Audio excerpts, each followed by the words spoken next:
Hello all. I welcome you all to the course of Smart Grids and Electric Vehicles. We will look today the module unit 3, the submodule 4 of electric vehicles, series and parallel hybrid electric drivetrain.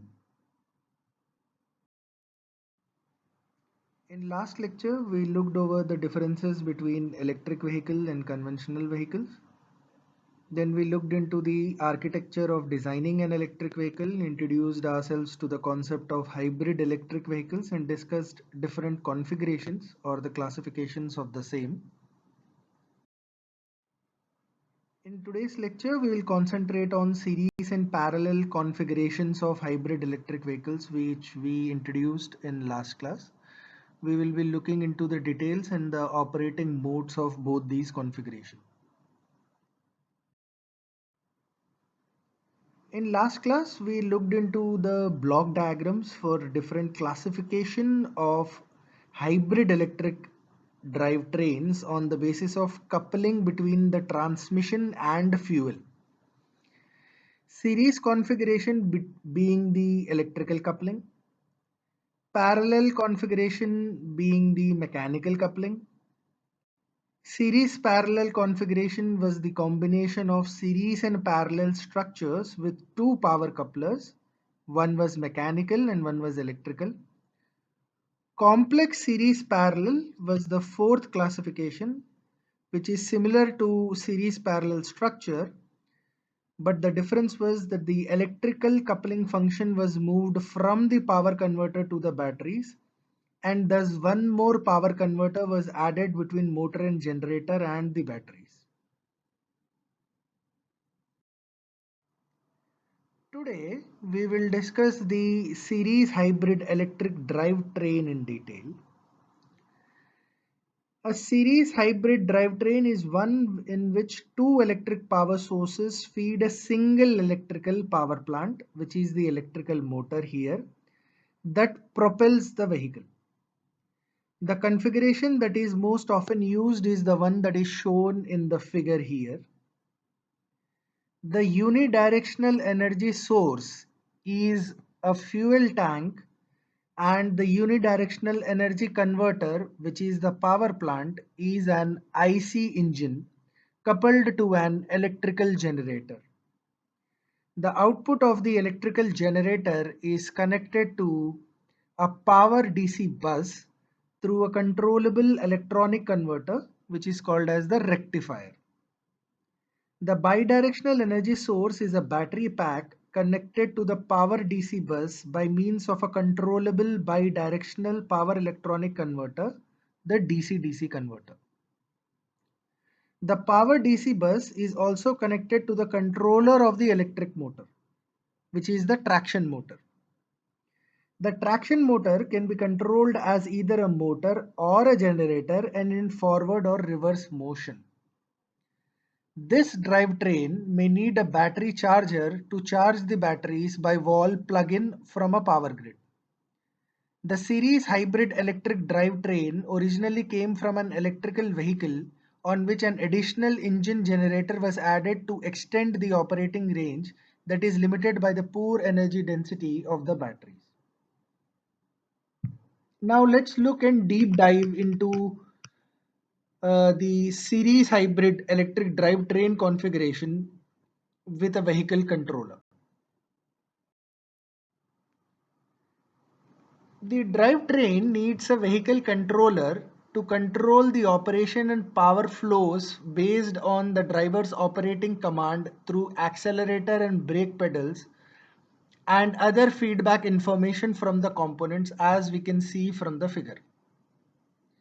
The vehicle controller controls the IC engine through its throttle, electrical coupler. Electrical coupler here is the controllable rectifier and the DC-DC converter, and the traction motor to produce the demand propelling torque or regenerative braking torque with one of the operation modes. As can be seen from the figure here, the vehicle controller governs the operation of each component according to the traction power or the torque command from the driver. the feedback from each of the components, and also the drivetrain and the preset control strategy. See here, the major control objectives are: first, to meet the power demand of the driver; second, to operate each component with optimal efficiency; third, to recapture the braking energy as much as possible; and fourth, to maintain the state of charge of the peaking power source PPS in a preset window.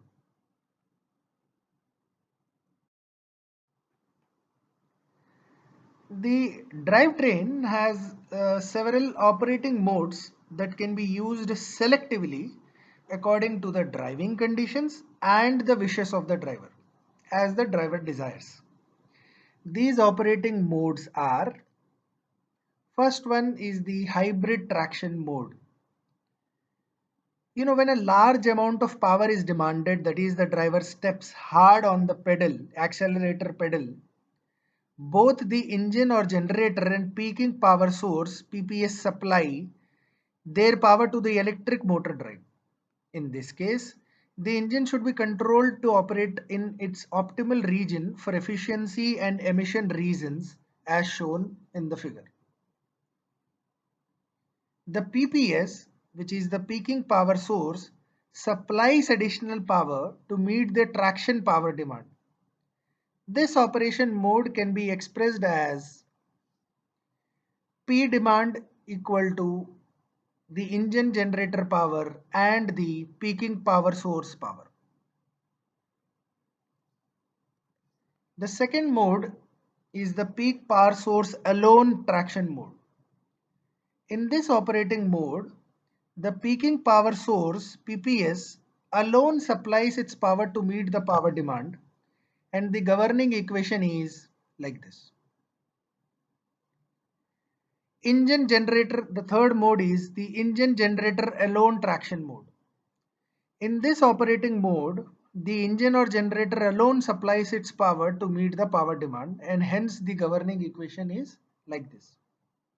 That is, the demand is met only by in this mode, the demand is met only by the engine generator. In the second mode, the demand is met only by the PPS, which is the peaking power source. The fourth mode is the peaking power source charging from the engine or generator.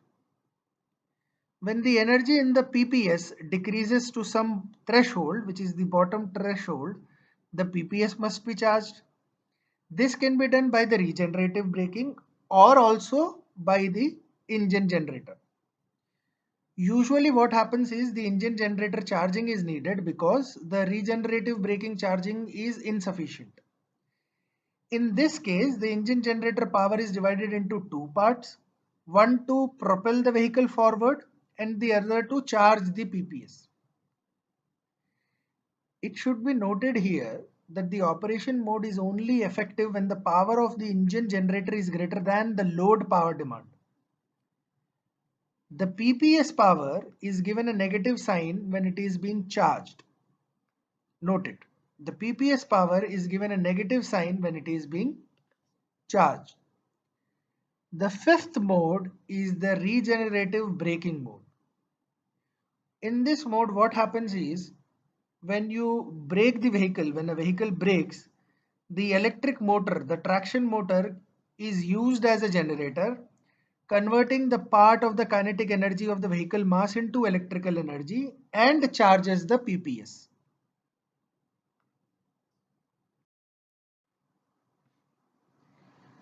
Now let us look into the parallel configuration, that is the mechanical coupling configuration. A parallel hybrid electric drive train is one in which the engine supplies its mechanical power directly to the drive wheels in a manner similar to a conventional internal combustion engine vehicle. The engine is assisted by an electric motor, but that electric motor is mechanically coupled to the drive line through gears, of course. The powers of the engine and the electric motor are coupled together by mechanical coupling as shown in the figure. The distinguishing feature of this architecture is that the two mechanical powers from engine and the electric motor are coupled, added together by a mechanical coupler. Generally, mechanical coupling consists of torque coupling and speed coupling. In torque coupling, the mechanical coupler adds the torques of the engine and the motor together and delivers the total torque to the drive wheels. So the torque of the engine and the torque of the motor are added together and delivered to the drive wheels. The engine and motor torque can be independently controlled, but the speeds of the engine, the motor, and the vehicle are linked together in a fixed relationship and cannot be independently controlled because of the power conservation constraint. We will see the equations.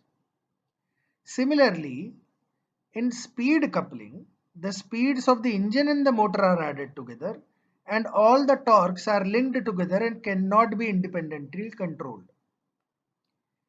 As we can see from the block diagram on the left side of the torque coupling, block diagram on the torque coupling, which is at the top right corner, it is a 3-port 2 degrees of freedom mechanical device. Port 1 on the left side of the block diagram is a unidirectional input, and ports 2 and 3 are bidirectional input or output, but both are not input at the same time, remember. Here input means the energy flow into the device and output means the energy is flowing out of the device. In a hybrid vehicle application, port 1 is connected to an IC engine directly or through a mechanical transmission. Port 2 is connected to the shaft of an electric motor directly or through a mechanical transmission, whereas port 3 is connected to the drive wheels through a mechanical linkage. If we ignore the losses and consider the operation in steady state, the power input to the torque coupler is always equal to the power output from it. That means, suppose here port 2, which is the electrical motor port, is in propelling, that is the input mode. The power output to the vehicle wheels is then given as T3 omega 3 is equal to T1 omega 1 plus T2 omega 2. And the torque coupler is expressed as T3 is equal to K1 T1 plus K2 T2. Here K1 and K2 are the structural parameters of the torque coupler, which are described by the gear ratios and usually are constant when the device design is fixed. For the torque coupler, T3 is the load torque and T1 and T2 are propelling torques that are independent of each other and can be independently controlled. However, due to the constraint of the first equation, T3 omega 3 equal to T1 omega 1 plus T2 omega 2, the angular velocities omega 1, omega 2 and omega 3 are linked together and cannot be independently controlled. So if we will use these two equations and put T3 value of T3 into the first equation, we can get omega 3 value as omega 1 by K1 and omega 2 by K2. Now, apart from coupling the torques, the powers produced by both the two power plants, can be coupled together by adding the speeds as well, as shown in the second part of the figure, the second block diagram, mechanical speed coupler. Similar to the mechanical torque coupler, the speed coupler is also a 3-port 2 degrees of freedom mechanical device. Port 1 may be connected to an IC engine with unidirectional energy flow as is shown with only one directional arrow mark. Ports 2 and 3 on the other hand may be connected to an electric motor and to the load, which is the final drive, both with bidirectional energy flow.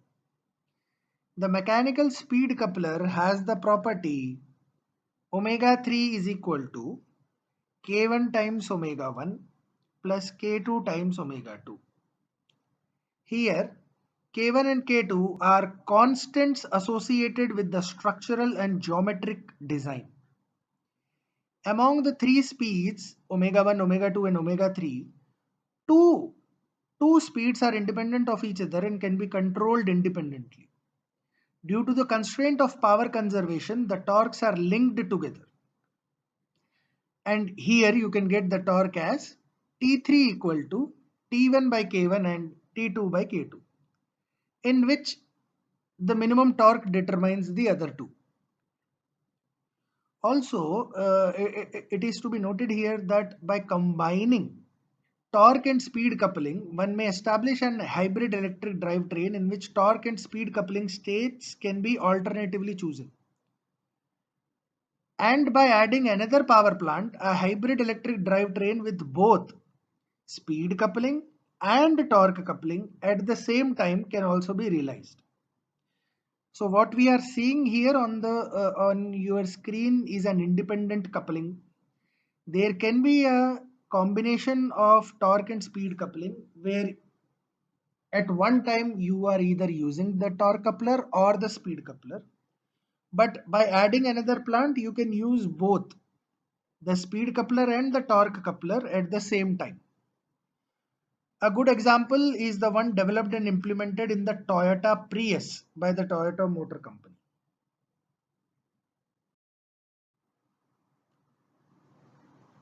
The parallel hybrid electric drivetrain with mechanical speed coupling has several operating modes that can be used selectively according to the driving conditions and again the desires of the driver. The figure on the right side bottom corner shows one example of hybrid electric drive trains with speed coupling using a planetary gear unit and an electric trans motor. Here the engine supplies its power to the sun gear through a clutch and a transmission. The transmission is used to modify the speed torque profile of the engine to match the traction requirements. The transmission may be multi-gear or single gear based on the engine speed torque profile. The electric motor supplies its power to the ring gear through a pair of gears. Actually, a typical speed coupling device is the planetary gear unit, as you can see here. The figure in the middle shows a planetary gear unit, which is a 3-port unit consisting of a sun gear, a ring gear, and a yoke, labeled as 1, 2, and 3 respectively. So number 1 is a sun gear, number 2 is a ring gear, and number 3 is the yoke. Lock 1 and lock 2 in the figure in the right side bottom, the block diagram. Lock 1 and lock 2 are used to lock the sun gear and the ring gear to the stationary frame of the vehicle in order to implement the different operation modes. These operating modes are, first one is the hybrid traction mode. What happens in this mode is when lock 1 and lock 2 are released, the sun gear and the ring gear can rotate, of course.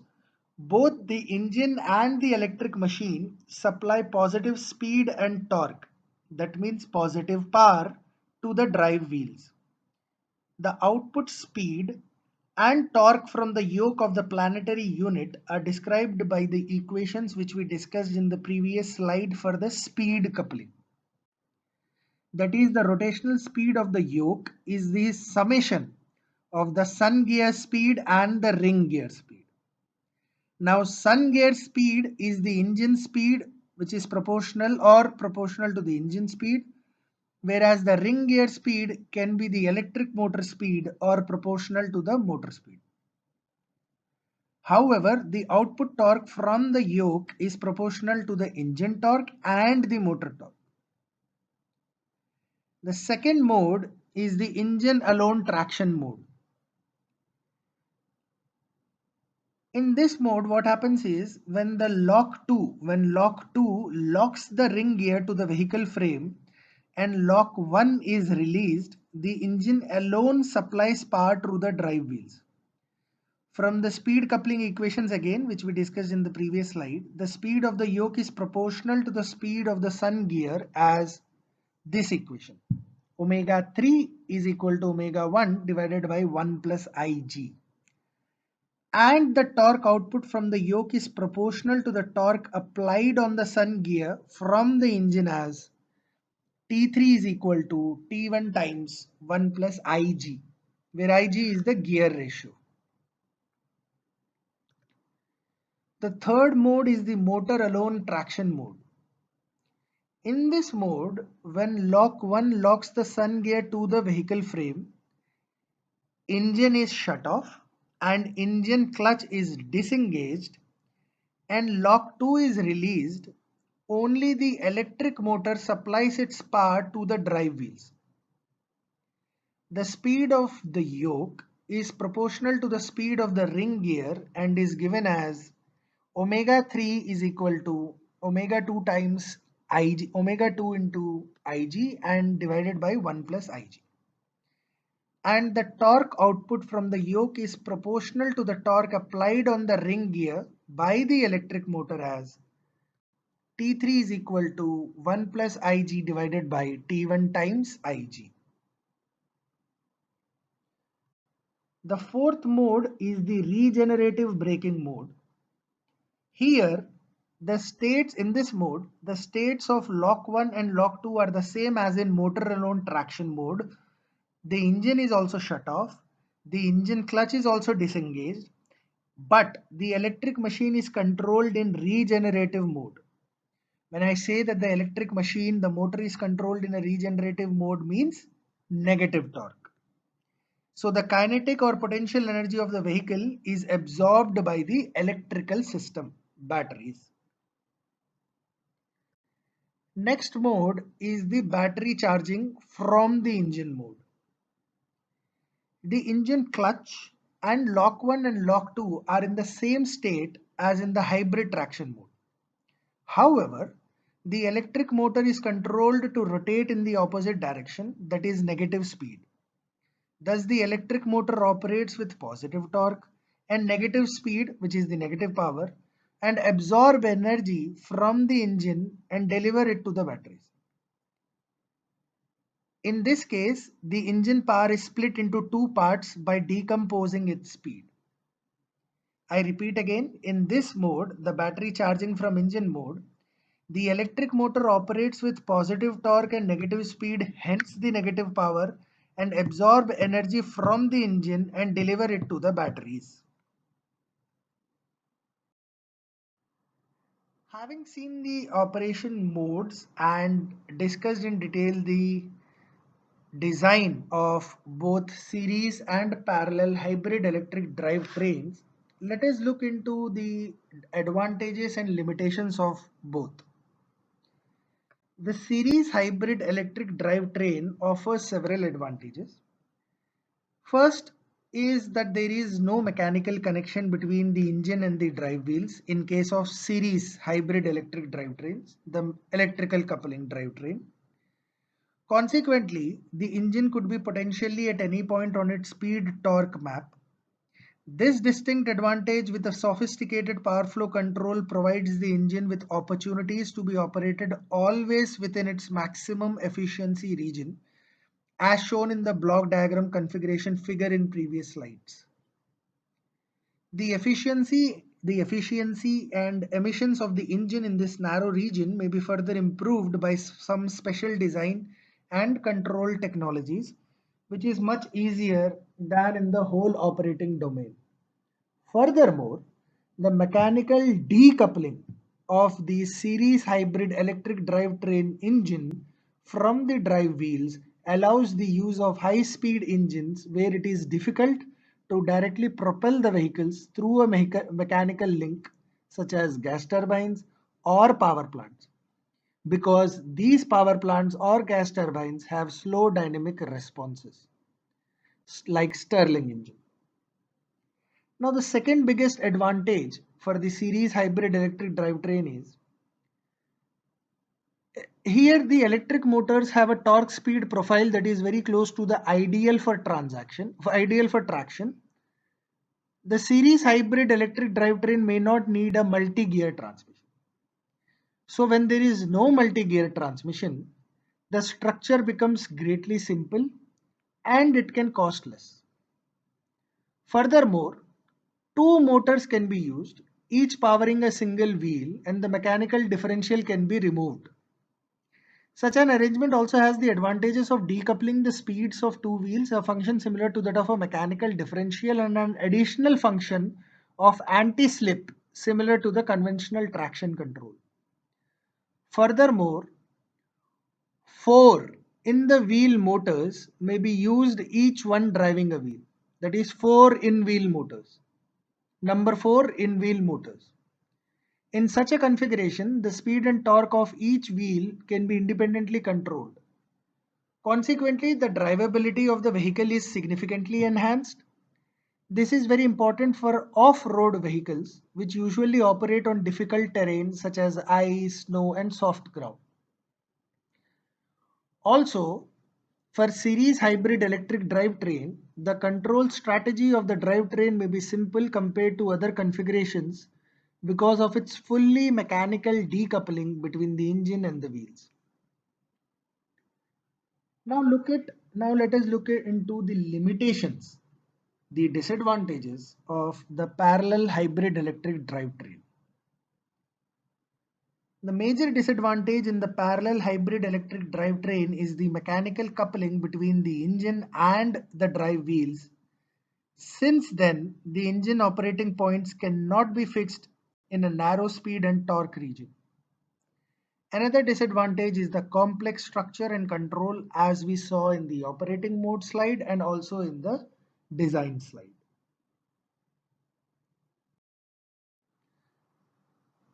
In the previous slide, we looked into the advantages of series hybrid electric drivetrain and disadvantages of the parallel hybrid electric drivetrain. Now, we will look into the advantages of parallel hybrid electric drivetrain, and the limitations of series hybrid electric drivetrain will be illustrated. The major advantages of the parallel hybrid electric drivetrain over the series one are: first, both the engine and the electric motor directly supply torques to the drive wheels and no energy form conversion requires. So the energy loss may be less. Second, it is compact because there is no need for an additional generator and the traction motor is smaller than in series hybrid electric drivetrain. The series hybrid electric drivetrain have some disadvantages. The first one is the energy from the engine changes its form twice to reach its destination. That is, the energy from the engine changes its form twice to reach its destination, drive wheels. It first changes in the generator from mechanical to electrical. As you can see, I would like you to go to the block diagram slide where you will see that from the fuel, it gets generated from the mechanical part to the electrical part in the generator. Then we looked into the rectifier and the DC-DC stuff converter. And if we will look into the traction motor, it gets converted, the energy gets converted from the electrical side to the mechanical side. So when you have two different equipment, one the generator and one traction motor, they both will have inefficiencies. The inefficiencies of the generator and the traction motor cause significant losses. Second point, the generator adds additional weight and thus is heavy and costly. Third point, because the traction motor is the only power plant propelling the vehicle, it must be sized to produce enough power for optimal vehicle performance in terms of acceleration and gradability.